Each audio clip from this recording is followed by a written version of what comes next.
this video, we're going to go through basic aspects of probability. And one of the differences of taking a statistics class in a psychology department versus a math department is that we don't spend as much time on probability as you would in a math-based statistics course. But we are going to go through some basic aspects of probability and probability theory.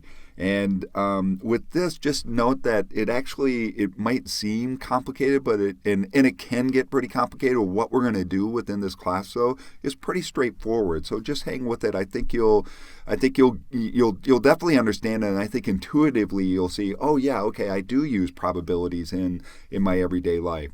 So here's an example. So you'll notice our formula for probability theory. So the probability of A, of something taking place, okay, is the number of outcomes labeled A divided by the total number of outcomes. So in this example, if you just want to use an example with playing cards, what's the probability that I would draw an ace from a deck? Well, you know there's if you play cards, you know that there's 4 aces in a deck, divided by there's 52 cards total. And so, and if you have repressed memories about doing fractions in school, don't worry about that. Just go to your calculator. 4 divided by 52, and we'll just put everything in the decimal form, 0.07, I think it is that we saw there for that, 0.077 for that. And then let's say a probability of a king of hearts. So number of outcomes labeled king of hearts, there's only one of those. And again, there's 52 cards in the deck. So 1 divided by 52, clear this out, 1 divided by 52, 0.019 for this one. So it is as straightforward as that when we're looking at, we're examining probability theory in that way.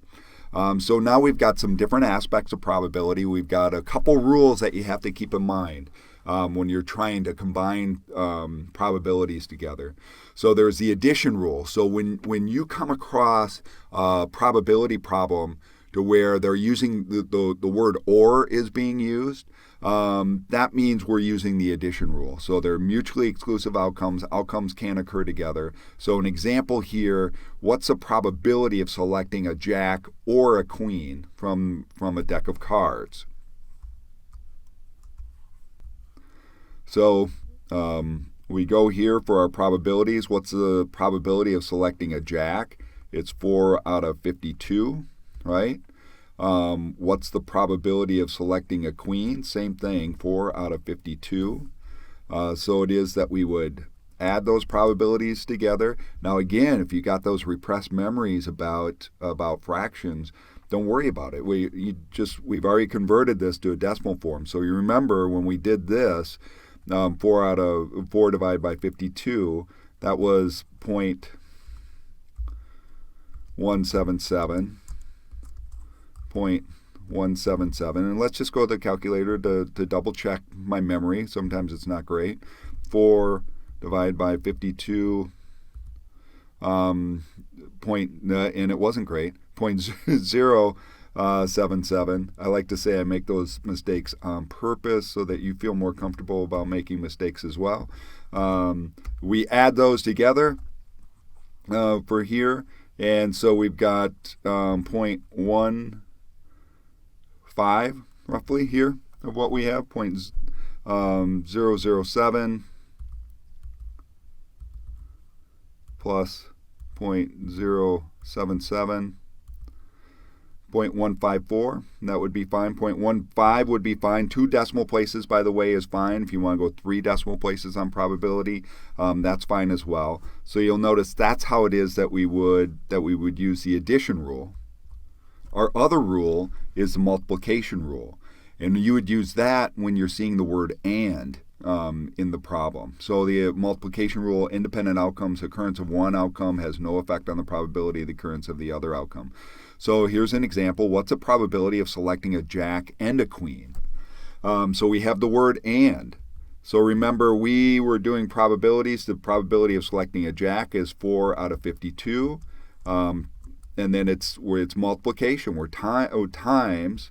And then for a queen, it's the same thing. We had just converted those before into decimal. So 0.077 times 0.077. And so we multiply those two together. And by the way, for this, you might be saying, particularly if you play cards, you'd say, 4 out of 52, but shouldn't this one be 4 out of 51 since we've already selected one back? If you were thinking that way, good job. What the rule we're using here for this and what we're using in the class for this is what we call random sampling with replacement. So that is, what if I selected a card out and it was a jack and I put it back in the deck, I shuffled it 3 times, and then selecting a queen? What's the probability of that taking place? So we multiply those two together, 0.077 times 0.077, and we got 0.006 if we're rounding here. 0.006 would be our answer. And so again, what we were using the multiplication rule in that particular example. Okay, let's just go through a couple more examples here. So let's say Bethel College of Arts and Sciences has a student population that has 1,605 women and 1,002 men. So if we randomly select one person from the population, what's the probability that that person will be a woman? So, so what the number of outcomes that would be labeled women, that's 1,605. And then we would divide that by the total number of outcomes. So we would add these two together, 1,605 and 1,002. So we'd get 2,607. So that probability, we've got 1605 divided by 2607. And 0.616 we can say with rounding. Or another way to think of that then, right, it would be about 62% would be the probability in that particular case. Okay, how about this one? So you'll note we just have a one straightforward one here. What's the probability of selecting 2 women? So you have to think through on this one. Are we using the addition rule or are we using the multiplication rule for this? And so basically, think through this problem. How would I say this problem using or and? What's the probability of selecting a woman or a woman? Or what's the probability of selecting a woman and a woman? Second one. What's the probability of selecting a woman and a woman? So that's the multiplication rule that we would use here.